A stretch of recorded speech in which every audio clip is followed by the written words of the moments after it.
Welcome to another video. Dear students, आज फिर एक इम्पोर्टेंट क्वेश्चन लेकर आपके सामने है और आज का जो क्वेश्चन है वो सेलेक्ट किया है मैंने सेट से। तो क्वेश्चन क्या है आइए देखते हैं। क्वेश्चन है there are 200 individuals with a skin disorder. 200 लोग हैं जो चर्म रोग से पीड़ित हैं। 120 had been expose to chemical C1। उनमें से 120 लोग ऐसे हैं जो केमिकल C1 से प्रभावित हैं। 52 केमिकल C2 और 50 लोग ऐसे हैं जो केमिकल C2 से प्रभावित हैं और 30 लोग ऐसे हैं जो केमिकल C1 और C2 से प्रभावित हुए हैं। तो हमें फाइंड करना है number of individuals expose to first chemical C1 but not chemical C2। ऐसे लोगों की संख्या जो केमिकल C1 से प्रभावित हो लेकिन केमिकल C2 से ना हो। Second part chemical C2 but not chemical C1। ऐसे लोगों की संख्या फाइंड करनी है जो केमिकल C2 से प्रभावित हो लेकिन केमिकल C1 से ना हो। और तीसरा पार्ट में पूछा गया है ऐसे लोगों की संख्या जो केमिकल C1 या केमिकल C2 से प्रभावित हो। तो इसका सॉल्यूशन क्या होगा आइए देखते हैं। Let U be the universal set.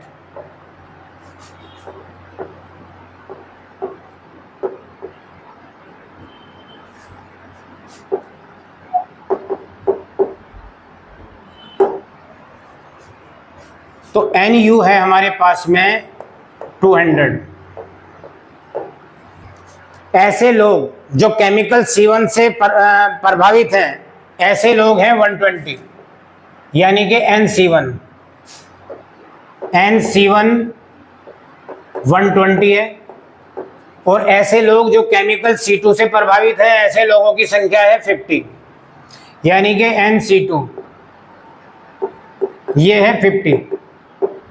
और ऐसे लोग जो केमिकल C1 और केमिकल C2 से प्रभावित है ऐसे लोगों की संख्या है 30 यानी कि NC1 इंटरसेक्शन C2 ये दिया हुआ है 30।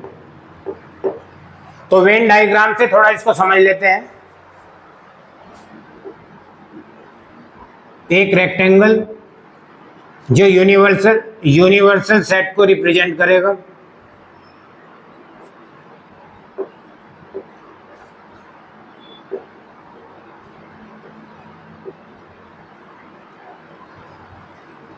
ये C1 है ये C2 है। ये जो पार्ट है ये पार्ट है C1 intersection C2। First part में हमसे पूछा गया है ऐसे लोगों की संख्या जो केमिकल C1 से प्रभावित हो लेकिन केमिकल C2 से ना हो। यानी कि हमें ये वाला पार्ट फाइंड करना है।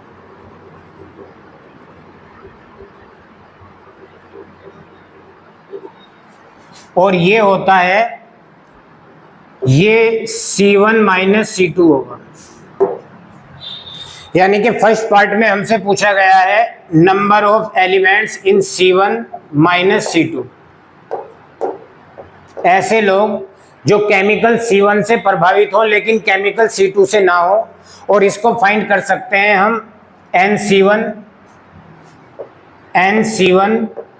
माइनस यानी कि इस पूरे सर्कल में से ये इंटरसेक्शन माइनस कर देंगे। NC1 minus NC1 intersection C2। तो ये आ जाएगा NC1 कितना है हमारे पास में 120। NC1 120 है तो ये आ जाएगा 120 माइनस NC1 इंटरसेक्शन C2 ये 30 है तो ये आ जाएगा 90। Therefore, number of individuals exposed to chemical C1 but not chemical C2 90। ऐसे लोगों की संख्या जो केमिकल C1 से प्रभावित हैं लेकिन केमिकल C2 से नहीं है तो वो लोग हैं 90। सेकंड पार्ट में पूछा गया है ऐसे लोगों की संख्या फाइंड करनी है जो केमिकल C2 से हो प्रभावित लेकिन केमिकल C1 से ना हो। यानी कि ये वाला पार्ट हमें फाइंड करना है ये। और ये होगा C2 minus C1। Second part में हमें फाइंड करना है NC2 माइनस C1, और इसको फाइंड कर सकते हैं हम NC2 में से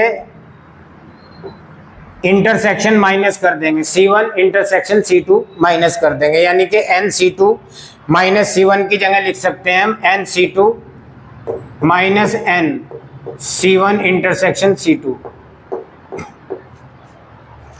NC2 कितना है हमारे पास में? NC2 है 50, तो ये आ जाएगा 50 minus C1 intersection C2। C1 intersection C2 है 30, तो ये आ जाएगा 20। Therefore, number of individuals exposed to chemical C2 but not chemical C1 20। Third part क्या है इसका? थर्ड पार्ट में पूछा गया है number of individuals expose to chemical C1 और केमिकल C2। और का मतलब यहां पर यूनियन से है, तो we have to find in third part NC1 union C2, और NC1 यूनियन C2 की जगह लिख सकते हैं हम NC1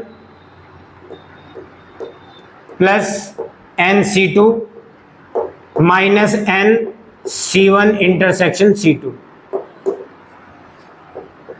NC1 कितना है? NC1 है हमारे पास में 120 plus NC2 50 minus NC1 intersection C2 यानी कि 30, तो ये आ जाएगा 120 प्लस 20 यानी कि 140। तो 200 लोगों में 140 लोग ऐसे हैं जो केमिकल C1 या केमिकल C2 से प्रभावित हैं। आंसर। Never stop learning. फिर मिलते हैं जल्दी ही अपनी नई वीडियो में। Bye bye.